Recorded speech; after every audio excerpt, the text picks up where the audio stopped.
Alright, hey guys, how's it going? So I finally decided to make a video on pipe size. What size intercooler or charge piping I should use for my turbo or supercharger blower setup. So I'm going to start with I am not an engineer. I'm more of a mechanic doer type, but I do enjoy backing experience and real world stuff with some math. So this stuff's all researchable on your own. My main reference was Corky Bell's book, Maximum Boost. So if you don't know Bell, famous engineer, aeronautical race engineer, has multiple books on turbocharging and supercharging vehicles, specifically for race applications. So we're going to start with the magic number, and that's his word. So his magic number is point for airspeed in a pipe, right? So this magic number, see if y'all can read. Yeah, I can see that. Is 0.4 Mach. Mach's like 1100 feet per second. For this math, it's feet per second works best for the math I'm going to do. So 0.4 Mach is 450 feet per second. And what does that magic number mean, right? So that's the magic number that he theorized. Well, it's mainly a theory, but it's all physics and thermodynamics and math. That you lose efficiency of flow in a given pipe size, and by efficiency, you're greatly increasing drag and resistance in the piping any faster you go. So 0.4 Mach, which is about 300 miles an hour or 450 feet per second. So that's the number you want to shoot for the max velocity in your piping system, to not introduce more, pumping or flow losses, heat increase, right? So that's the number you want to shoot to be under, to have an efficient charge system, intercooler system, essentially. All right, so magic number 450 feet per second. So that's what I'm going to use. Now that I know that, I can use a formula which is so velocity equals volumetric flow divided by area. So if I know my velocity is 450 feet per second that we already talked about, my volumetric flow, I'm going to use CFM. That's what everyone uses when I'm talking about flow in an engine or an air pump, or that volumetric flow, cubic feet per minute. And then area, square inches, because we size pipe in diameter in inches, right? So this is going to be area. So let's start with a 2.5 inch pipe. So we're going to do a little math. I'm going to try to not clog up the board. Got my pink calculator again. So let's start with a 2.5 inch pipe. So how do I find the area in square inches? So 2.5 divided by 2 to get the radius.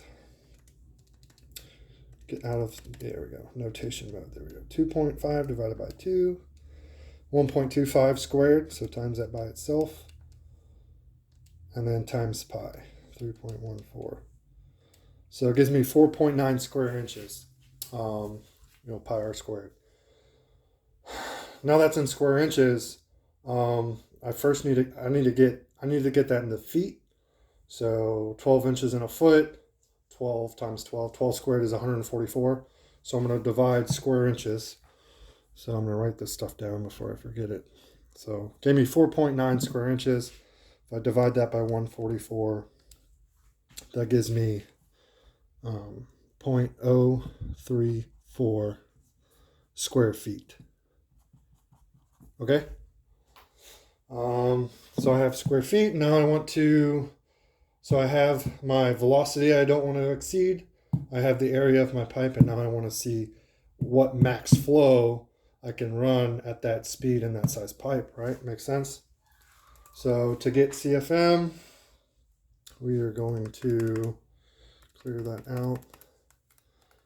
All right, so I have to times area, I have to times this number over here to cancel it out. So I'm going to times it over here. So 450 times 0.034 gives me 15.3. And I need to get that into minutes from seconds, because I'm dealing in velocity in feet per second. So then I'm going to times that by 60. And that gives me 918 CFM. Okay? So the max flow I want to have in a 2.5 inch pipe for efficiency of airflow and not exceed that magic number. It's 918 CFM. Well, that's great. A lot of people don't know how to relate that. At the end of the day, what I'm running to is guys want to know how much horsepower can I run. So let's get to horsepower. It's actually pretty straightforward. So I'm going to use a standard, right? So a lot of stuff goes into these actual physics equations when you look them up. I spent some time on Google. I'm going to use like standard temperatures and atmospheric pressure as a constant, as a good average or rule of thumb. If you wanted to get this gnat's ass, you could go off the elevation and climate and average temperature where you live. So, and now I needed to convert. So the common thing, to get to horsepower, I need to get to mass. So right now I'm in volumetric flow. I need to get into pounds per minute or mass.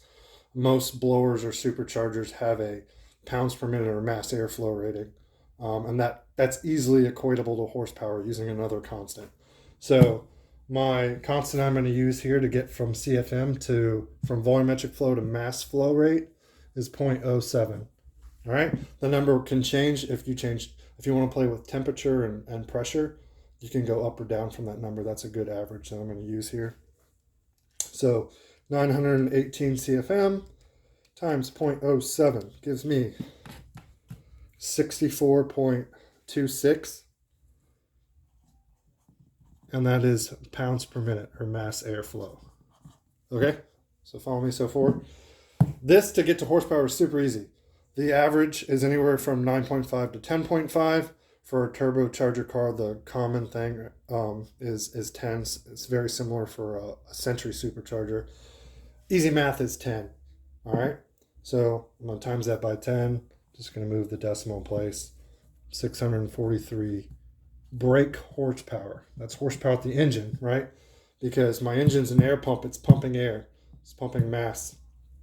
Brake horsepower. Okay.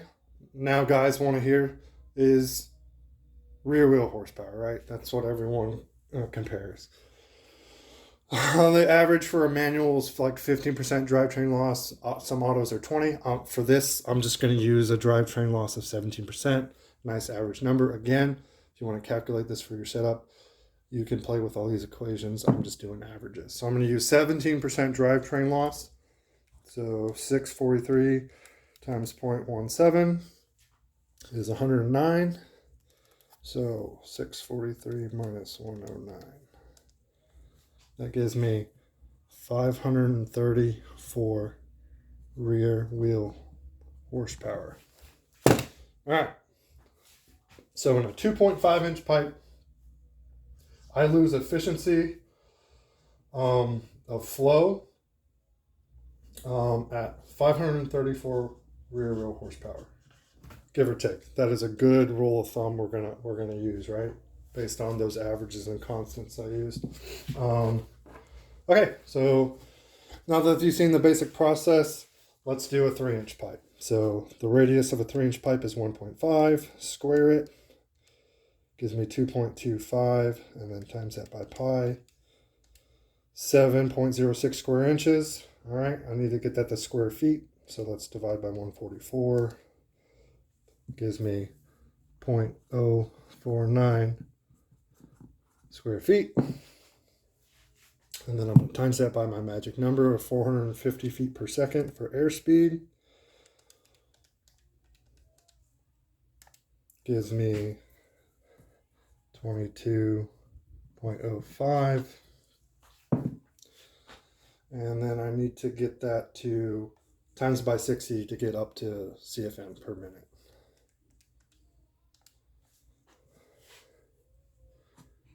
$1,323 CFM times points. That is at 0.07. 92.6 pounds per minute times 10. Move the decimal right. 926 brake horsepower. drivetrain loss, 926 times 0.17, 157. 769 rear wheel horsepower. Okay, I'm gonna write that down. So for a 3-inch pipe, my magic number for converting all this from airspeed and volumetric flow rate to mass flow rate, and then that to horsepower, 769 rear wheel horsepower. All right, I'm gonna stop writing stuff down unless it helps me keep track of the math in my head. But now I'm gonna go to a 3.5-inch pipe. So 3.5 inch divided by 2, 1.75. Square that, times it by pi, 3.14. 9.6 square inches divided by 144 to get to square feet. I'm going to write that down so I don't forget it. 0.067. All right, and then I need to times that by 60. All right, I messed something up. I got to change that by my speed first. Good thing I wrote that down. Times 450 feet per second velocity, 30.15. Then I'm going to times that by 60 to get my CFM. 1809 CFM. Times that by 0.07. 126.6. Move the decimal. So that's 1266 brake horsepower times 17% drivetrain loss. 215. 1051 rear wheel horsepower. So I'm gonna write that down. And I'm gonna stop. I'm gonna stop at 4-inch. I'm going off the normal sizes you see on mild to wild V8 applications, right? All right, so my last one real quick. 4-inch pipe, radius is 2, 2 squared is 4, so 4 times pi. This one's a little easier. 12.56 square inches divided by 144 gives me 0.087. Times that by my magic number, 39.25, and then times 60 to get to minutes. 2,355 times that 0.07 to get to mass flow rate. 164.8, 1,648 horsepower. So 1,648 times 17%, 280. So 1,648 minus 280 is, oh, I fat fingered something. 1,648 minus 280. 1,368 rear wheel horsepower. So there's the math. You can go look up these formulas. If you really want to learn about this stuff, like Maximum Boost is the book that Corky Bell published, has a lot of great information. This is just a small part of it. Is this? There's a ton of information up there about supercharging and turbocharging vehicles. I'm gonna get this out of the way, and that's what we're left with. So now, if someone asks you, when do I my On3 turbo kit has 2.5-inch piping, and then it increases or changes size. So in Corky Bell's book, there's a lot of talk about transitioning sizes. We'll get to that in a minute. Something I also learned from a Penske racing engineer as well when I was designing my turbo kits. So they want to know what horsepower I should upgrade. So I'm losing efficiency above 534 horsepower at these pipe size at 2.5, and then you can see the rest. So typically guys are like, oh, I'm gonna upgrade to 3-inch. Okay, what are you trying to do with the car? You built the motor, you're gonna run 600-700 wheels. Sure, it's gonna be nice and efficient. That pipe size is gonna allow for enough airspeed and flow to create the power you want without creating pumping and flow losses and heat from drag in the pipe. And then above that, I should be at 3.5. That'll take me over 1,000 wheel. you guys that are drag applications 12, 1300, 1400 real horsepower, you should be using 4-inch pipe. Now, the other part of this, which Mr. Bell talks about in his book, you don't need this size everywhere, okay? So the real rule of thumb is you want this size at the place. So essentially how it works is the highest pressure, velocity, and heat is at the exit of your compressor cover of your power adder.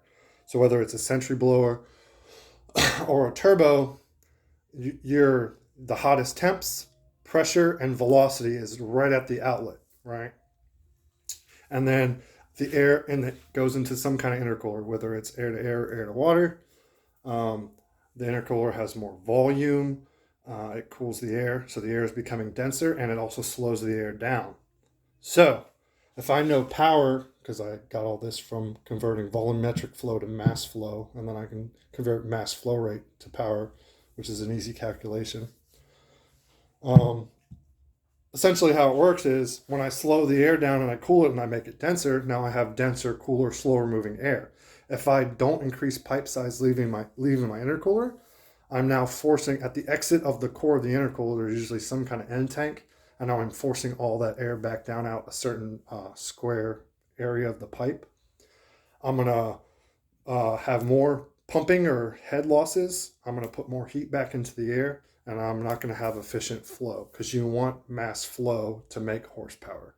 The easier you can get oxygen and mass flow rate, air density into your engine, mix it with fuel, combustion, the more power you're going to make.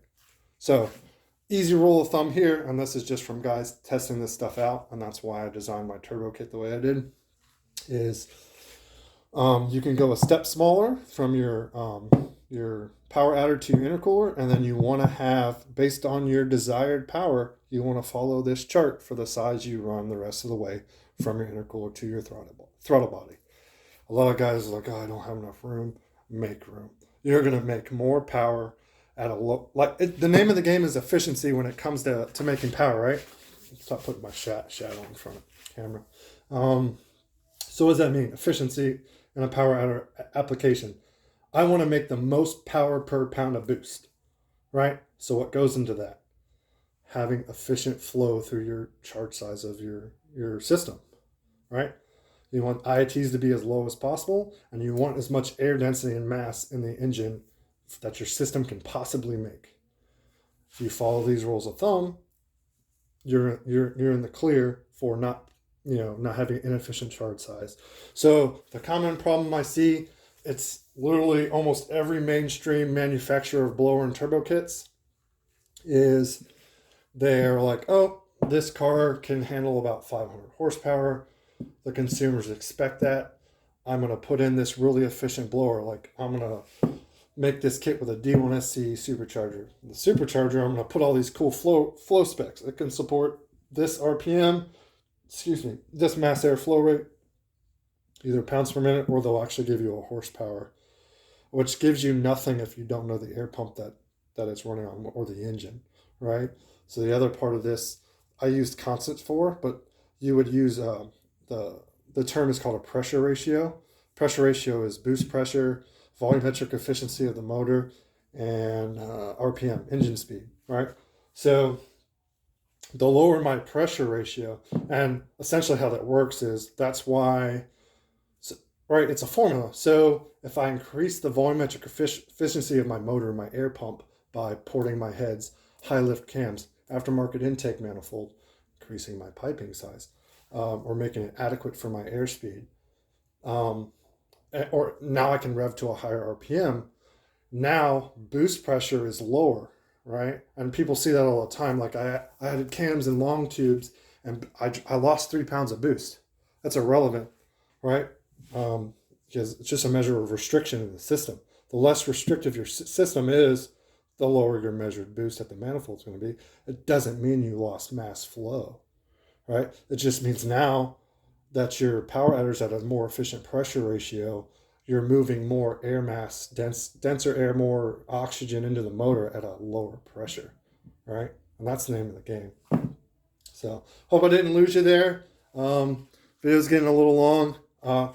There you go. So now, I mean, I've tried to explain some of this stuff over time, but now it's in a video. So next time, just recently I've had 3 or 4 people in the past 2 weeks. I've seen them posting about piping size. And then recently guys talking about maxing out their mass airflow sensor. Well, if you have the right pipe size for the flow, right? One, if you're in a bigger pipe size, you're going to have more range on your mass airflow sensor, and you're going to have smoother and less turbulent air for easier to tune, better drivability. It's going to be a cleaner signal.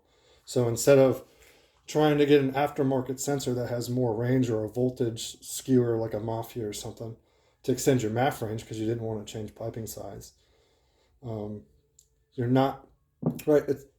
The piping size should be based on the flow, the CFM, mass airflow rate, and the power you want to make. And if you're in the right spot for the power, I want 1,000 real horsepower car. But you're not going to efficiently get there on 3-inch pipe. So do the right size pipe, and you'll get there. So then you put the best math you can. All right, I'm talking Mustang stuff. So an HPXE and a 3.5-inch pipe can actually support that real horsepower. Make sense? All right, that's pretty much it. Have any questions, or if I gooned something up in the math? I'm pretty sure I double checked everything. I was going through all that pretty fast, but just let me know. But I hope that helps. So there are some rules of thumb using constant and averages for, like, because all that stuff depends on temperature and pressure, right? Those are some averages to go by. If you follow these, you're going to have an efficient system. You're going to make lots of power, and you're not going to have high ITs. All right. Thanks.